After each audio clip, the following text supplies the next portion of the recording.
Bom, para quem está nos escutando agora, vamos visualizar a seguinte cena. É, imaginem um urso de pelúcia incrivelmente adorável. Aham. Daqueles com proporções bem infantis, né? Exato, daqueles que dá vontade de abraçar na hora. Mas, ao olhar mais de perto, tem um detalhe que quebra tudo. É um detalhe que muda completamente o tom da imagem. Sim, esse mesmo urso fofinho está usando uma balaclava tática, Nossa. óculos escuros de apagão total e coturnos de combate super pesados. É um contraste muito violento. O cérebro da gente simplesmente trava imediatamente. Trava, né? Fica tipo assim, impossível decidir se a reação correta é dar aquele abraço afetuoso ou sair correndo para a direção oposta. Fogo e em uma fração de segundo, já colocar isso em uma caixa. Tipo, isso é seguro ou isso é perigoso? Sim, é instintivo. Exatamente.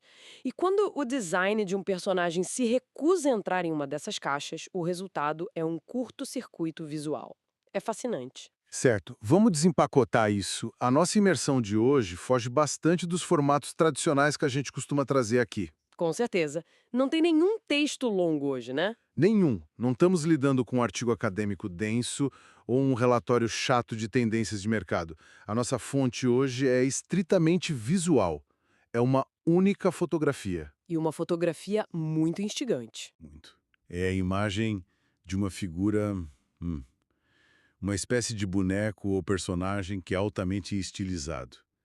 E o nosso objetivo nessa exploração não é apenas descrever a imagem para quem nos escuta. É ir bem mais fundo. Exato. Queremos decodificar a linguagem oculta desses elementos. Queremos entender o que essa justaposição violenta de roupas macias, texturas ásperas e uma linguagem corporal muito ambígua nos diz sobre as estéticas modernas de proteção. E também sobre isolamento e anonimato, claro.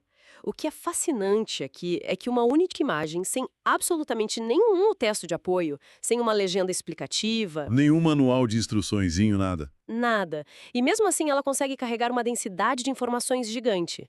Sabe, quando a gente remove as palavras, a nossa mente é meio que forçada a ler os sinais visuais com uma lupa. A gente passa a notar coisas que passariam batido, né? Isso. A gente nota contrastes de design e tensões psicológicas que, naquele fluxo rápido do dia a dia, a gente simplesmente não veria. Bom, e para garantir que todo mundo que está acompanhando a nossa imersão consiga enxergar a cena junto com a gente, vamos começar pelo formato básico da figura. Vamos lá, a silhueta. Isso. Se a gente olhar só para a silhueta, a proporção da figura grita a palavra brinquedo. Tem pernas bem curtinhas, uma postura levemente atarracada e uma cabeça grande. Uma cabeça bem arredondada, né? Que domina ali a proporção em relação ao resto do corpo. Exatamente. É o clássico design amicável de pelúcia. Mas aí vem o choque. O curto-circuito que a gente comentou. Pois é, essa estrutura adorável está vestida com um equipamento que parece saído direto de um manual de sobrevivência urbana. Ou, sei lá, um catálogo de moda streetwear para invernos nucleares. O inverno bem pós-apocalíptico. Sim, é a analogia perfeita do ursinho de pelúcia que foi convocado para uma missão de espionagem disfarçada. Ou para enfrentar um inverno muito rigoroso em uma cidade grande. Olha, essa analogia do urso espião é perfeita. Ela ilustra muito bem aquele embate entre biologia e cultura. Como assim, biologia e cultura? É que o que cria essa estética inicial de fofura é um conceito da biologia evolutiva, que a gente chama de esquema de bebê. Ah, claro. Na natureza, cabeças grandes, olhos desproporcionais, membros curtos e formas redondas são marcadores de maturidade. É um truque evolutivo dos filhotes, né? Exatamente. Os filhotes de mamíferos usam isso para inibir a agressividade dos adultos. Isso desperta um instinto imediato de cuidado, de querer proteger. E designers de animação e de brinquedos, eles usam essa matemática geométrica há mais de um século. Formas redondas funcionam muito bem. E carinho, não é? Dá vontade de pegar no colo. É exatamente isso. O cérebro lê a forma arredondada e começa a rodar aquele programa de acolhimento. Mas no exato instante em que esse processo se inicia na nossa cabeça, os nossos olhos captam o figurino. E o figurino corta essa onda na hora. Corta totalmente. Ele transmite a mensagem oposta. Utilitarismo, defesa, distanciamento é um bloqueio militarizado do mundo exterior. A geometria da figura diz cuide de mim, mas a textura e a sobreposição de roupas dizem mantenha distância. E essa fricção é super intencional, né? Muito. A mente de quem observa fica presa em um loop de processamento cognitivo. É como tentar resolver um quebra-cabeça que não tem solução lógica. Bom, então vamos mergulhar nesse quebra-cabeça peça por peça, porque a anatomia desse anonimato é assustadoramente completa. É mesmo, dos pés à cabeça. Vamos começar pela cabeça, então. O que deveria ser o ponto central de conexão humana está totalmente blindado. 100% fechado. A figura usa um gorro preto bem grosso, puxado de uma forma quase agressiva para baixo. Cobrindo bem a testa. Isso. E logo abaixo do gorro vemos óculos escuros imensos, com uma armação preta e pesada que cobre as maçãs do rosto. E para fechar qualquer brecha que pudesse sobrar, uma máscara facial preta. Daquelas semelhantes às máscaras de tecido ou cirúrgicas que todo mundo se acostumou a usar recentemente, né? Perfeito, essas mesmas. E qual é o resultado disso? Um apagão total, zero contato visual. Nenhuma pista emocional. Nenhuma. Não tem uma sobrancelha para sinalizar surpresa, nenhuma linha da boca para indicar um sorriso ou uma tensão. Nada. E o impacto psicológico desse apagão facial é tremendo para quem olha. É perturbador, não é? Muito perturbador. O rosto humano é, de longe, a nossa interface de comunicação mais rica. Nós temos uma área inteira no cérebro chamada área fusiforme, que é dedicada exclusivamente a reconhecer rostos e decodificar microexpressões. Caramba, uma área só para isso? Só para isso. Nós lemos intenções na contração mínima de um músculo ocular. Então, quando alguém cobre o rosto inteiro com elementos pretos, Que é uma cor que literalmente absorve a luz, né? Achata os contornos. sim, absorve tudo. Quando isso acontece, ocorre uma quebra brutal daquele contrato social não verbal que a gente tem. É como se a figura estivesse cancelando a própria assinatura na sociedade, certo? Dizendo que não quer participar. Precisamente. Se a gente olhar para a história, os óculos escuros ganharam popularidade primeiro para proteger os olhos de pilotos de avião. Depois foram adotados por celebridades. Para criar aquela barreira contra os paparazzi, claro. E exato. E hoje eles são usados frequentemente como um escudo emocional. É para evitar contato visual em calçadas lotadas. Uma forma de se isolar no meio da multidão. Isso. E a máscara facial seguiu um caminho parecido. Ela transitou de um simples item de biossegurança para uma ferramenta de invisibilidade social. A combinação de ambos, selada por um gorro escuro, cria um vácuo de identidade. Não tem nenhuma emoção para ser lida ali. Nenhuma. Fica parecendo uma fortaleza impenetrável. Mas olha, aqui é que a coisa fica realmente interessante. Opa, vamos lá. Porque se a análise parasse nesse visual tático de apagão facial, teríamos apenas um personagem agressivo padrão, certo? Sim, só mais de um design intimidador. Pois é. No entanto, logo abaixo desse rosto sombrio, a figura veste uma capa. Uma espécie de poncho branco. E o tecido chama muita atenção. Chama. Não é um tecido tecnológico, liso, impermeável. É uma textura felpuda, macia e regular. Parece muito com um tecido de toalha. Sim, de toalha grossa ou, sei lá, um roupão de banho extremamente luxuoso. Esse poncho branco cai sobre uma camisa de mangas compridas que tem uma estampa salpicada, tipo um pontilhado bem suave. Aham, e as calças em um tom creme muito calmo. Super tranquilo. Só que aí, nas extremidades, o preto severo retorna. As mãos estão cobertas por luvas pretas grossas, com dedos muito bem definidos. E os pés calçam botas pretas robustas de inverno. Bota bem pesadas, mas com aquelas solas brancas espessas. Isso. Olha, confesso que isso me deixa confuso. A parte de cima parece que a figura acabou de sair de um banho de espuma relaxante num domingo de manhã. Bem confortável. Mas as mãos e as botas dizem: estou pronto para uma rebelião urbana. Por que escolher essa mistura?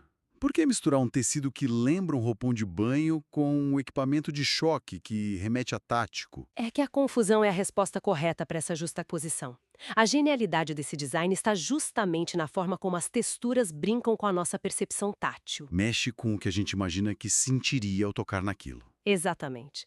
Mesmo olhando para uma imagem bidimensional na tela, o cérebro humano simula a sensação de tocar naqueles materiais. O tecido felpudo branco do poncho evoca imediatamente sensações de maciez. De acolhimento, de paz. Sim, daquele momento de vulnerabilidade privada que a gente só experimenta no conforto de casa. Esse tipo de material é feito para reter calor, sabe? Para proporcionar um conforto quase uterino. Trazendo a sala de estar para o meio do asfalto frio da cidade. Exato. É o choque frontal entre o loungewear, que é aquela roupa de relaxamento doméstico, e o equipamento de proteção individual. Que loucura. As luvas táticas e as botas robustas com solas grossas ancoram a figura na realidade hostil de uma metrópole. Botas pesadas assim são feitas para pisar em poças congeladas, em cacos de vidro. Para aguentar o tranco das ruas. E luvas grossas protegem contra o frio cortante, contra superfícies abrasivas. Então o branco felpudo sugere pureza e recolhimento íntimo, enquanto o preto texturizado das extremidades sugere resistência militarizada. É o conforto usado como uma armadura. Literalmente uma armadura confortável. E isso nos obriga a olhar não apenas porque a figura veste, mas porque ela está fazendo. Já que o rosto é um buraco negro de informações e as roupas enviam essas mensagens totalmente contraditórias. A postura se torna o único canal de transmissão que sobra, né? Sim, e a linguagem corporal dessa imagem é outra montanha russa. A figura está de pé, virada diretamente para frente. Os dois braços estão levantados na altura do peito, com os cotovelos levemente flexionados. Uma pose bem específica. E as mãos, que parecem enormes dentro daquelas luvas pretas, estão espalmadas para frente. Os dedos estão muito abertos e separados, apontando na direção de quem observa a imagem. Olha, é um gesto fascinante. Na ausência de um rosto para dar contexto, o corpo precisa gritar para ser ouvido. Mas espera, eu preciso fazer o papel de advogado do diabo aqui um pouquinho. Pode fazer. Não estamos complicando demais a análise de uma simples pose? A gente vê bonecos colecionáveis e figuras de ação o tempo todo em posições parecidas com essa. É verdade. Às vezes, as mãos estão abertas simplesmente porque a figura foi modelada para segurar um pequeno acessório de plástico que, sei lá, não está na foto. Uma arminha, um objeto qualquer? Isso. Ou talvez seja apenas a pose padrão. Aquela T-pose ou pose de descanso que o artista que fez o modelo 3D usou por pura preguiça. O que prova que esse gesto de mãos abertas e espalmadas realmente carrega toda essa carga emocional que estamos tentando atribuir. É uma objeção muito justa, viu? A intenção original do criador, de fato, pode ter sido puramente mecânica ou até acidental.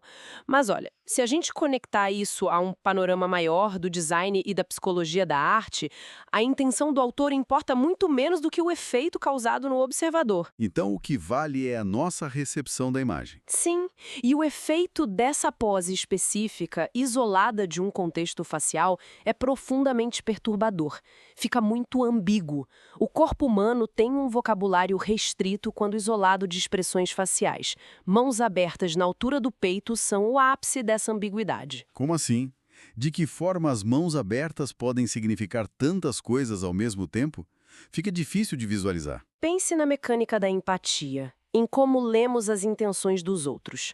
Se uma pessoa levanta as mãos abertas, mas ela está com os olhos arregalados de medo e a boca tensa... Aí o gesto significa inequivocadamente para, afaste-se. Isso, não me machuque.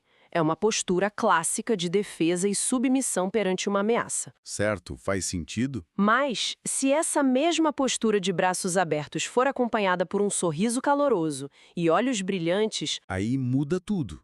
Transforma-se instantaneamente em um convite super acolhedor. Tipo, vem aqui, me dê um abraço. Exatamente. O gesto físico é o mesmo, mas o rosto é quem dita o verbo da ação. Entendi. E como essa figura removeu o rosto da equação, com aquele gorro, os óculos escuros e a máscara? A âncora do significado simplesmente desaparece. Fica um vazio. Perfeitamente. Sem a âncora do rosto, a postura torna-se o que chamamos na psicologia visual de espelho emocional em branco. Espelho emocional em branco. Adorei esse termo. É muito parecido com o fenômeno de ler uma mensagem de texto muito curta. Sabe quando chega uma mensagem escrita apenas ok, com um ponto final? Nossa, sim. Dá até um frio na barriga às vezes. Se o dia estiver estressante, a leitura imediata de que a pessoa que enviou a mensagem está furiosa. Ou sendo bem passivo-agressiva, né? Totalmente.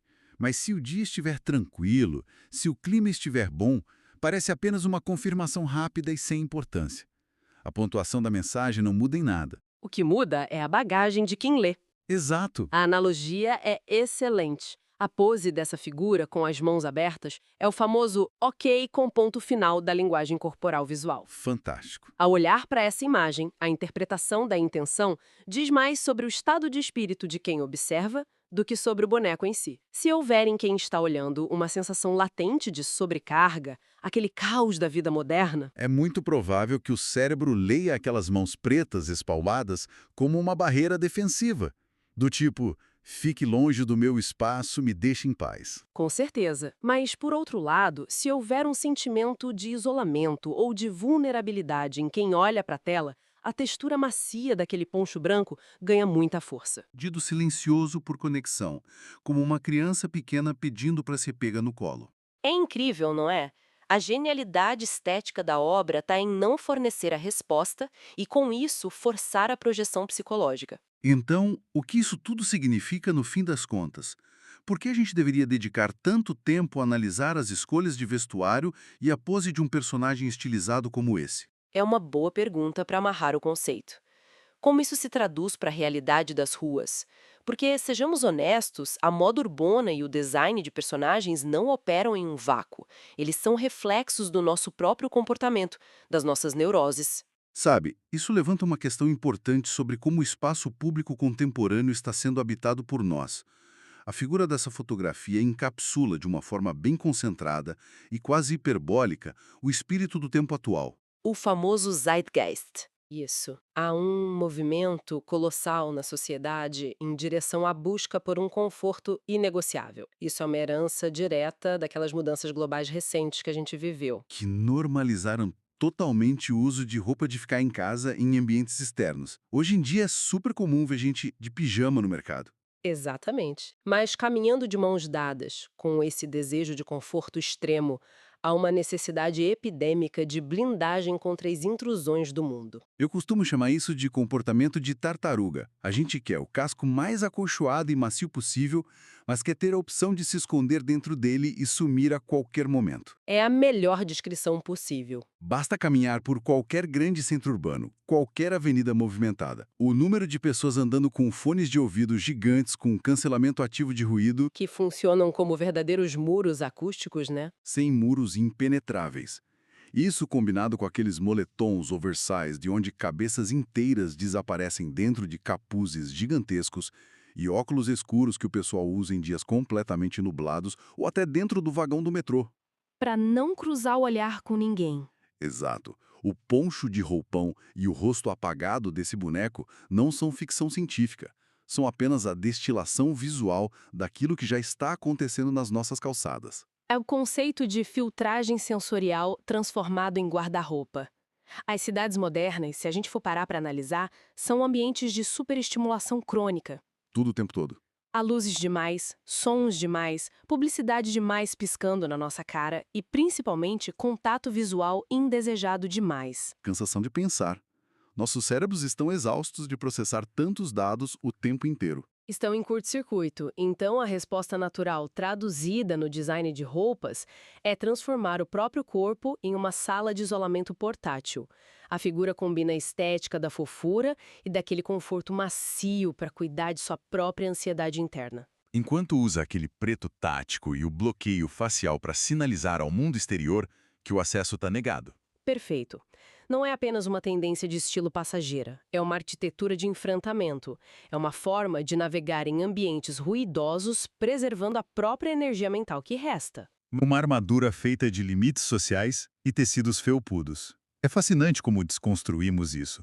Nós começamos a nossa imersão de hoje diante de uma simples fotografia, olhando para um personagem inusitado, de proporções arredondadas e coberto por camadas de roupas de inverno pesado. Um bonequinho de neve tático. Pois é. E, puxando o fio dessa imagem, conseguimos mapear a biologia do instinto humano de cuidado sendo interceptada por equipamentos de defesa. Exploramos por que misturar a intimidade vulnerável de um poncho felpudo branco com a agressividade utilitária de botas pesadas cria esse curto-circuito tátil em quem observa. Uma baita jornada, hein? Muito rica. E mais do que isso, debatemos como remover o rosto de uma figura e deixá-la em uma postura ambígua, defensiva ou receptiva, a transforma em um espelho vazio, pronto para refletir as exaustões e ansiedades de quem a encara. O antigo manual de regras, onde designs arredondados significavam segurança amigável e elementos pretos significavam perigo, foi totalmente rasgado. Rasgado e queimado. Substituído por uma complexidade brilhante sobre isolamento e conforto urbano. O que comprova, mais uma vez, que as imagens estáticas mais poderosas são justamente aquelas que se recusam a nos entregar significados prontos e mastigados. E bom, para fechar essa nossa análise complexa de hoje, eu gostaria de propor uma provocação final para quem está nos ouvindo. Excelente, adoro as provocações finais. O que você tem em mente? Vamos avançar um pouco além da busca por conforto emocional que discutimos até aqui. Se pensarmos no futuro imediato das grandes cidades, a vigilância tecnológica é uma realidade inegável. Câmeras para todo lado. Algoritmos e câmeras de inteligência artificial buscam constantemente mapear, identificar e catalogar cada rosto que caminha pelo asfalto. Sendo assim, o que acontece se essa estética de rosto totalmente apagado, silhueta desconstruída e anonimato agressivo deixar de ser apenas um refúgio psicológico contra a ansiedade da vida moderna? Caramba, onde você quer chegar com isso? Do corpo humano for a camuflagem obrigatória do nosso futuro? Uma defesa contra as máquinas. Exato. É muito possível que as nossas escolhas de moda urbana estejam rapidamente evoluindo de simples escudos emocionais para verdadeiras ferramentas táticas de invisibilidade algorítmica, uma questão de sobrevivência digital no espaço público. Fica a reflexão. Nossa, uma perspectiva excelente e até um pouco assustadora para gerar longas reflexões sobre os tempos que virão. Dá muito o que pensar. Da próxima vez que houver a necessidade de puxar o gorro mais para baixo, ajustar os óculos escuros e colocar os fones de ouvido antes de encarar o movimento da rua, talvez essa imagem volte à memória com um significado totalmente novo. Com certeza vai voltar. Bom, agradeço imensamente a todas as pessoas que mergulharam conosco nessa exploração profunda hoje. Que o hábito de observar os detalhes e questionar a linguagem visual do mundo ao redor permaneça forte em todos nós. Com muita curiosidade e atenção, até a próxima imersão.